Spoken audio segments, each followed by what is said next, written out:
Esta mañana recibimos en Telematutino 11 al licenciado Julio Díaz Capellán, quien es el director nacional de Hogares CREA. Bienvenido al programa, licenciado, un orgullo, un honor tenerle con nosotros en esta mañana. Muchas gracias, doña Jacqueline, a don César, por la invitación. Felicidades de Año Nuevo. Muchas gracias.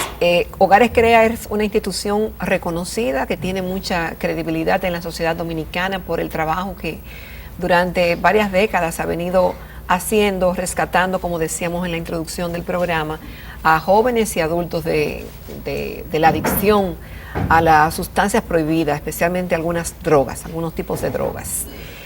Y siempre que tenemos a alguien de Hogares CREA en el programa, la pregunta inicial es la misma, porque ustedes en cierta forma son un reflejo que puedan calibrar de cómo está el uso de sustancias prohibidas en la República Dominicana, por la demanda que ustedes tienen, por los estudios que ustedes hacen y por el acompañamiento que le dan a los que están en el tema de la adicción.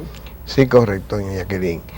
Hemos visto en la prensa cómo se han decomisado muchas drogas en estos días y nos preguntábamos que realmente en la realidad es totalmente diferente en lo que respecta a República Dominicana. ¿En qué sentido?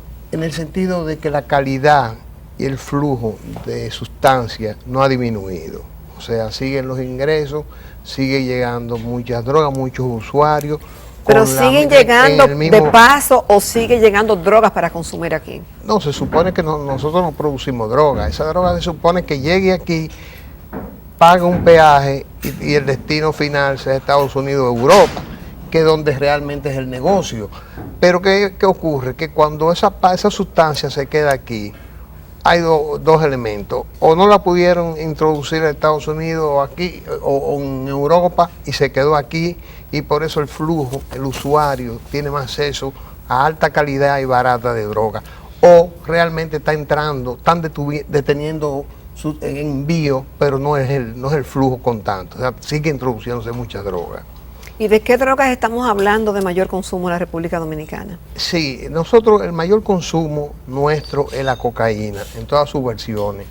Llámese tipo polvo, que es la inhalada, o el crack, que es la que usan los muchachos de bajos recursos, los barrios, que son las que desencadenan que la persona vaya a tratamiento. Esas dos sustancias son las que liderean el consumo, salvo la marihuana, que ahora con los apologistas de esta sustancia que se habla de la recreación, de la penalización, de como producto médico, todo esto ha hecho que el consumo de marihuana haya incrementadose mucho, sobre todo en la juventud. Sí, usted menciona, y volvamos un poquito atrás en cuanto a lo que significa el República Dominicana por su posición geopolítica como punto de distribución hacia Europa y hacia los Estados Unidos. Hay una parte de esa droga que, según entendemos, se queda aquí por ese mismo peaje. Y yo creo que la pregunta de Jacqueline era pertinente. ¿Ha habido un aumento similar al aumento del que la prensa señala de la entrada al país con relación al consumo? Sí, mira, se supone que las incautaciones de droga hacen que el mercado disminuya, porque el importador, vamos a llamarlo así, el importador prefiere que esa droga no se quede aquí, si se envía a Estados Unidos, a Europa. Se queda aquí cuando hay una importación buena de sustancias. ¿Qué pasa? Que cuando tú ves los mercados y analizas los mercados de consumo criollo, tú dices, pero sigue el flujo igual. ¿Por qué? Porque la droga sigue fluyendo al mismo precio y en la misma cantidad y en la misma calidad. Entonces tú dirás, debería ser al contrario. Si no está llegando la sustancia o hay dificultad para que llegue a Estados Unidos o Europa, vamos a disminuir el mercado dominicano, que es más barato y deja menos beneficios que el europeo. Y en tal razón eso no se da. Entonces quiere decir que, por ejemplo, esas incautaciones que hemos tenido mayores, implica que sigue entrando, hay otro flujo pequeño que sigue entrando de alguna otra forma. Pequeño y grande sigue entrando. O sea que quizás las incautaciones son muchas, pero las introducciones también son muchas. Porque debe haber yo no sé cuántos kilos en los últimos de noviembre a enero. Como nunca en la historia se han incautado tanta droga. Licenciado, fíjese, usted es abogado y director nacional de Hogares CREA, está vinculado al tema desde hace muchos años. Nosotros tuvimos un invitado hace poco que dijo que había más, bueno, y la prensa lo reseña en nivel internacional, más de 300 consumidores de sustancias llamadas drogas en el mundo, en Europa y en Estados Unidos específicamente, pero que en países como el nuestro, como que el tema adquiere otra connotación. Y destacaba el hecho de que hay abogados, que hay médicos, comunicadores, hasta presidentes, políticos, etcétera, que usan ese tipo de sustancias y son funcionales. ¿Usted cree en esa versión? ¿O hasta dónde una persona que consume esas sustancias, cocaína o marihuana, etcétera, se convierte en un adicto? ¿Qué separa una cosa de otra? Sí, es una opinión clínica muy generalizada. Se dice que hay ciertas condiciones genéticas en el usuario de droga. No todo aquel que experimenta con droga puede ser adicto, puede superar fácilmente un episodio de consumo, 2, 3, 4, 5, lo puede superar, porque hay elementos que lo favorecen, ya sea la formación, las condiciones genéticas, que lo hacen que supere eso. Es como el alcohol, todo el mundo toma alcohol, pero no todos son alcohólicos. Eso ocurre con la sustancia. Obviamente la sustancia reconforta más, pues sobre todo la cocaína, la heroína, que la heroína se sabe que con 5 o 6 consumos continuos ya la persona crea una dependencia física que ya lo hace dependiente obligado para poder funcionar. Y eso ocurre. La cantidad de adictos de Europa, el adicto del mundo es el adicto tipo, o sea, son todos en el mismo. Pero son todos iguales, ¿o no? O hay una diferencia en el comportamiento. Obviamente varían, porque acuérdate que los usuarios, los adictos, vamos a llamarlos los adictos, la mayoría, dirían un porcentaje muy alto, tienen una patología dual, vienen reflejando una conducta desde pequeño. Y se habla, hay autores que hablan de que el 80% de los adictos presentan patología dual en hiperactividad y déficit de atención. Eso está comprobado. ¿Hay adictos funcionales? ¿Usted cree en esa versión? Sí, relativamente, porque se puede ser funcional en un momento dado, pero salir del control en otro momento dado. O sea, la adicción a droga tiene fase de control, que es lo que le llaman la fase rosada, que es la fase de recreo, que se usa mucho en la cocaína, pero esa persona puede rebasar esa fase y quedar emergido, quedar poseído de lo que es la adicción a droga. Pero se dan casos de muchos elementos que tienen muchos asuntos externos que lo ayudan, que en una fiesta determinada puede inhalar un poco de cocaína, nunca la compran, pero siempre está dispuesto a participar, a compartir con otro. Se da ese caso.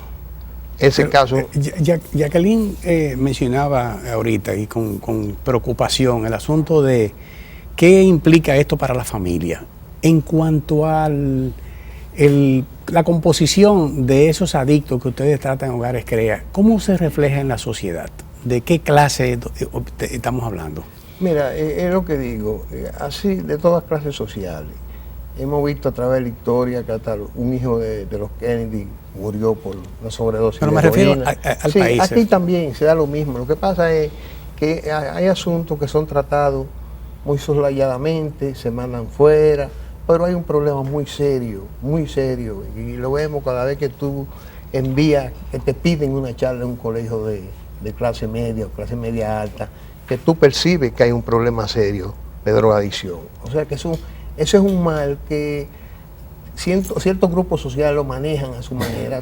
Claro, tú en los barrios pobres ya hay un desbordamiento por el problema conductual, criminalidad, etcétera, que no ocurre en los ricos, pero es el mismo problema.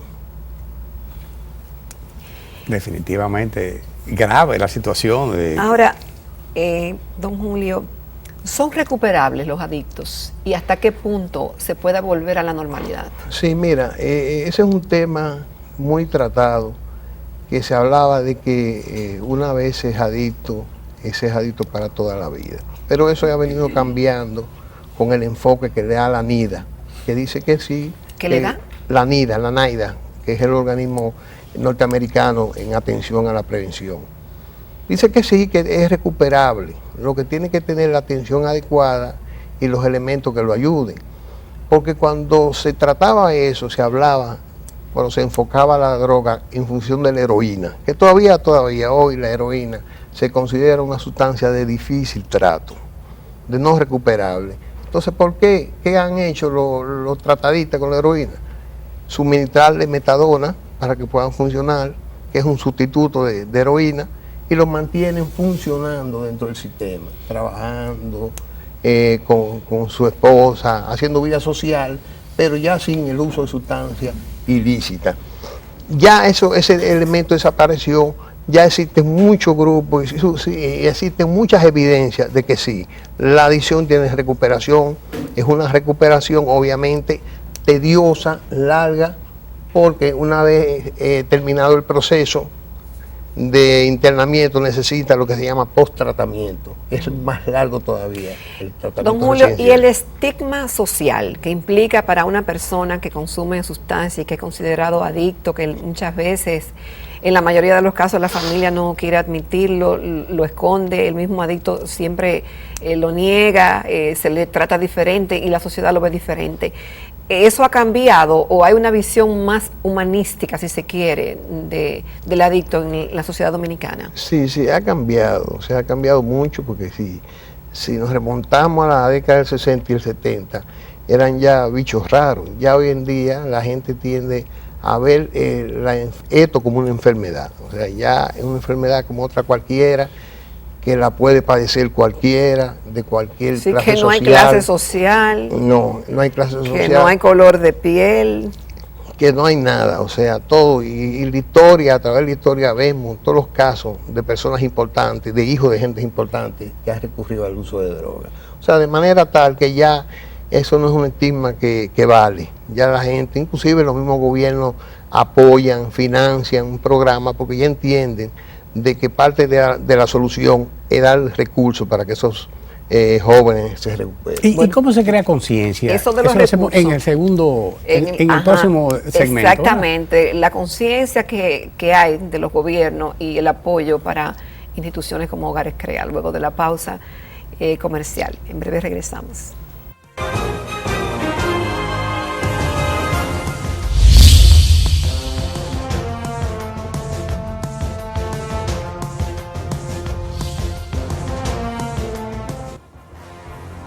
Continuamos esta interesante conversación con el licenciado Julio Díaz Capellán, director nacional de Hogares Crea. Fíjese, son tantas las preguntas que se agolpan y las ideas que uno quisiera aclarar en este proceso tan difícil que es el asunto de las drogas y lo que significa para el comportamiento de la sociedad y su propio futuro. Eso tiene un costo alto. Suponemos que eso significa una inversión grande en dinero. ¿Cómo se soportan ustedes y qué tiene el gobierno como responsabilidad para tratar un mal tan agudo como este? Sí, mira, es muy costoso, inclusive en toda parte del mundo. El problema de las adicciones es maltratado, o sea, se dan unos recursos por insuficientes. Muchos lo enfocan en el área de la prevención, pero el área de prevención es poco medible. La rehabilitación es medible, porque tú tienes los resultados ahí, puedes medirlo. Gran parte es un problema de salud pública, se ve así. Hay que recordar que cada adicto a la droga hay un sinnúmero de enfermedades como hepatitis C, VIH, tuberculosis, una serie de enfermedades congénitas o concomitantemente con la adicción a drogas que tiene un costo en la salud pública. Entonces el Estado, cuando se enfoca en la prevención y la rehabilitación, tiene que pensar en eso, de que ese es un paciente que necesita la atención y unos recursos que necesita la atención. O sea que ya no solamente enfocarse directamente en lo que es la adicción a drogas, sino todo lo que las consecuencias. Además de la criminalidad, porque cuando un muchacho es adicto a drogas, el entorno familiar y social está en peligro, sobre todo en los barrios, en la clase baja. ¿Por qué? Pues ese muchacho necesita recursos para mantener ese vicio. ¿Y esos recursos dónde están? En la ciudadanía, en los bienes ajenos. Entonces tiene que recurrir a eso, que causa una inseguridad social increíble, que tiene un costo, sobre todo. Y entonces si tú luego ves todo eso todos esos costos que tienen en la salud pública, en la seguridad social, es costosísima, o sea que la inversión es mínima.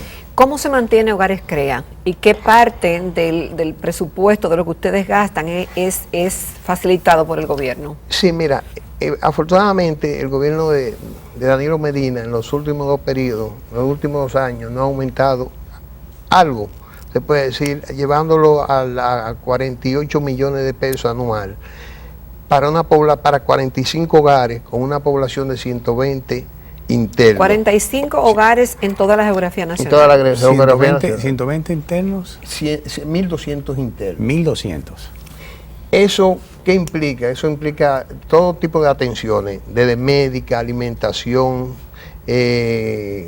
familia, educación, todo lo que estos servicios llevan, de tal manera que es insuficiente el aporte que se da, porque recuerda que no son programas donde la familia aporta, sino que la familia a veces hasta un problema que se desprende de un problema, nos lo lleva a Hogares Crea y dice, bueno, ahí lo tiene y ustedes resuelvan.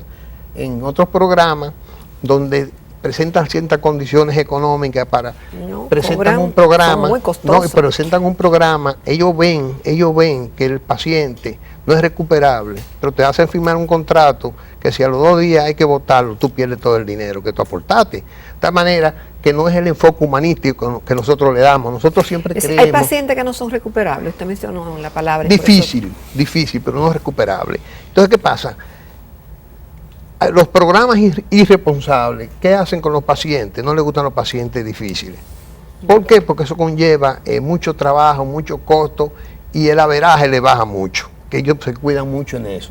Se cuidan mucho en eso de que el averaje no, porque no ven el enfoque como humanístico, como vamos a ayudar a la persona. ¿Ustedes mantienen el enfoque humanístico? Claro que sí. Para nosotros reingresar a una persona, porque es parte de la rehabilitación, es el reingreso, el abandono, eso es parte. Ellos, esos programas no reconocen eso. Ajá.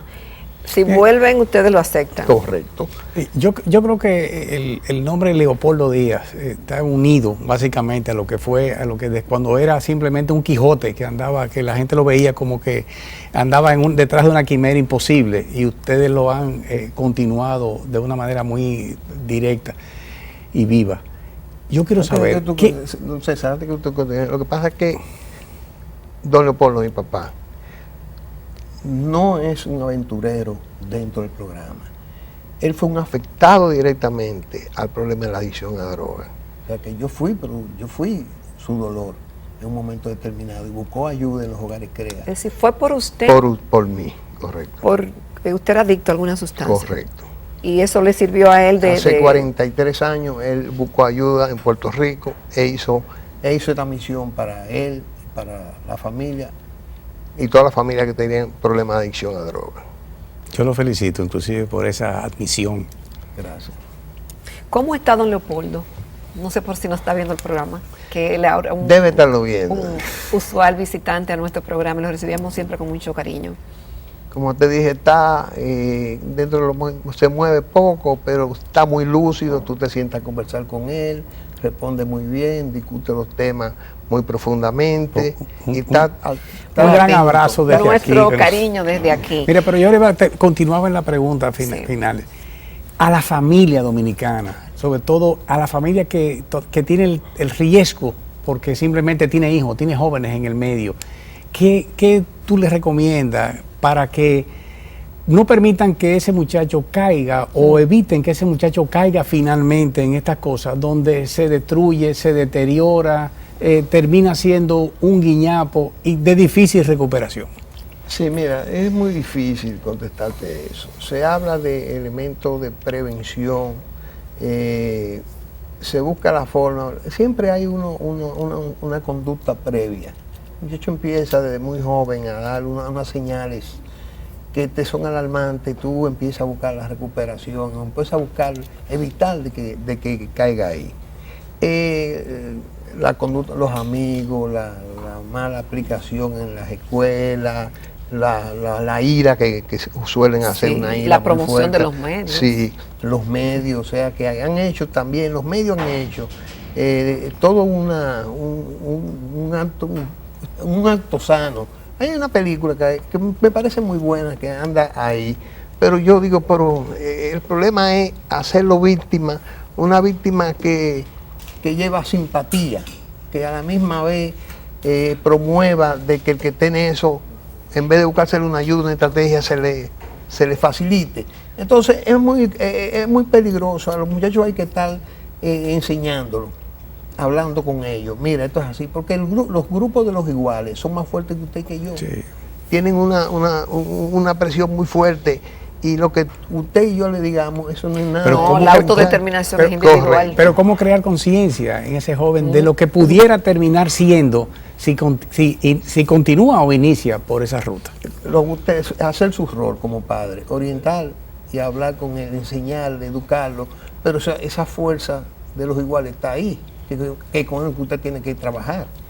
Y trabajando con eso usted logra algo, y desde que usted vea los primeros síntomas, busca ayuda, porque va a sentir los primeros síntomas, porque nadie es adicto de la noche a la mañana, sino que hay una serie de elementos que vienen uniéndose hasta conllevar a ya ser un adicto. Pero hay conciencia en ese sentido, social, en general. Sí, hay conciencia, la gente apoya mucho eso, porque la gente está clara, porque aquí el que no tiene un hijo adicto, tiene un vecino adicto, o tiene un primo adicto, y ya la gente ha hecho sensibilización sobre el problema, o sea, lo siente, aunque no directamente, pero ya sí lo siente. Es muy difícil, antes tú salías, los muchachos salían a la calle y la gente lo maltrataba, ya la gente no lo maltrata. La gente se siente con él para que el muchacho le explique qué es lo que él hace, cómo llegó a la adicción a droga, o sea, que se está identificando con el problema, que eso es importante, porque hay una sensibilidad. Una cosa es lo que el gobierno no lo asuma como política pública, y otra cosa es que la población sí. Don Julio, ¿de qué depende la recuperación? En primer lugar, y la más importante, del concurso, la voluntad del concurso del muchacho. O sea, si el primer Siempre deseo, son más varones, sí, más hombres que mujeres. Sí, claro.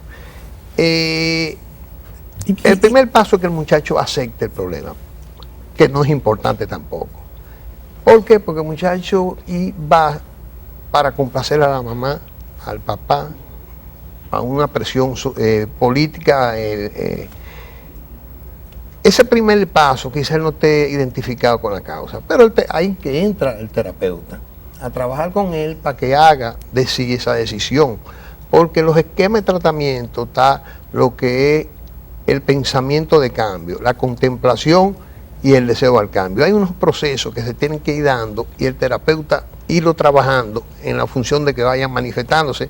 Claro, eso no es magia, hay muchísimo que hacer resistencia en los procesos que se dan y se resisten, y eso hace más difícil el trabajo, pero la parte importante es que él pondere de que él está mal, de que su conducta no es una conducta de lo más sana posible. Ya ahí está ganando el terapeuta y está ganando el paciente. Y la consecuencia que vive por esa conducta, ¿eso puede ayudar a que se pueda recuperar? También, sí, claro, porque no son uno ni dos, que cualquier hecho negativo, fuerte, haya influenciado en ellos. Muchachos que han sido detenidos, unos que han tenido accidentes automovilísticos, y eventos que han hecho que se busque el cambio, porque muchas veces no cambian, pero lo buscan, y eso es positivo.